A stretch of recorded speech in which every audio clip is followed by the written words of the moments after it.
খুলনায় মসজিদের ভেতরে সন্ত্রাসীদের হামলায় 2 মুসল্লি গুলিবিদ্ধ হয়েছেন। তাদের মধ্যে একজনের অবস্থা আশঙ্কাজনক হওয়ায় তাকে উন্নত চিকিৎসার জন্য ঢাকায় পাঠানো হয়েছে।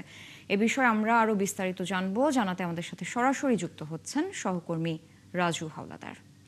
রাজু, এই ঘটনায় কাউকে আসামি করে এখনো মামলা দায়ের হয়েছে কিনা এবং পুলিশ সন্দেহভাজন সম্পর্কে কি বলছে, এলাকাবাসীও বা কি বলছে, এবং 2 মুসল্লি যারা গুলিবিদ্ধ হয়েছেন তাদের শারীরিক অবস্থার কোনো আপডেট আপনার কাছে আছে কিনা? যারা গুলিবিদ্ধ হয়েছেন, একজন সকালেই খুলনা মেডিকেল কলেজ হাসপাতাল থেকেই ঢাকা এভার কেয়ার হসপিটালে নিয়ে গিয়েছিলেন এবং পরের জন তিনিও আশঙ্কাজনক ভাবে এখানে খারাপ অবস্থায় পড়েছিলেন। তাকেও খুলনা মেডিকেল কলেজ হাসপাতালের চিকিৎসকরা ঢাকায় সংগ্রহ করেছেন। এবং আপনাকে একটা জিনিস জানাতে চাই, যে পৃথিবীতে মুসলিম কান্ট্রির ভিতরে বাংলাদেশও মুসলিম কান্ট্রি, বেশিরভাগই মানুষ মুসলিম। এই মুসলিমদের আহ, শেষ স্থান, মানে একটা নিরাপদ স্থান মনে করেন হচ্ছে মসজিদ, মাদ্রাসা।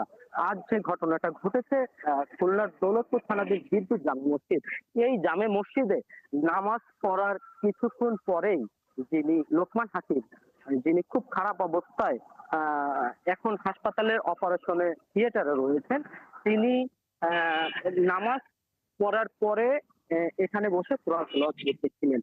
সেই অবস্থায় 2-3 জন দুর্বৃত্তরা এসে তাকে একদম 4টা গুলি করেছেন, একটা মাথায়, একটা হাতে, একটা বুকে, একটা ঘাড়ে। এই 4টা গুলি তাকে করেন এবং তার পাশেই আরেকজন জিকির করতেছিলেন, সেই জিকির করা অবস্থায় তাকেও একটা গুলি করেছেন এবং তার হাতে গুলিটা লেগেছে। এবং পুলিশ জানিয়েছেন এখনো পর্যন্ত কোনো আসামিকে বা কেউ অভিযোগ করেনি, কারণ আমরা জানতে পেরেছি এখানে স্থানীয়দের মতে পরিবারের যারা ছিল এখানে তারা সবাই ঢাকায় চলে গিয়েছেন।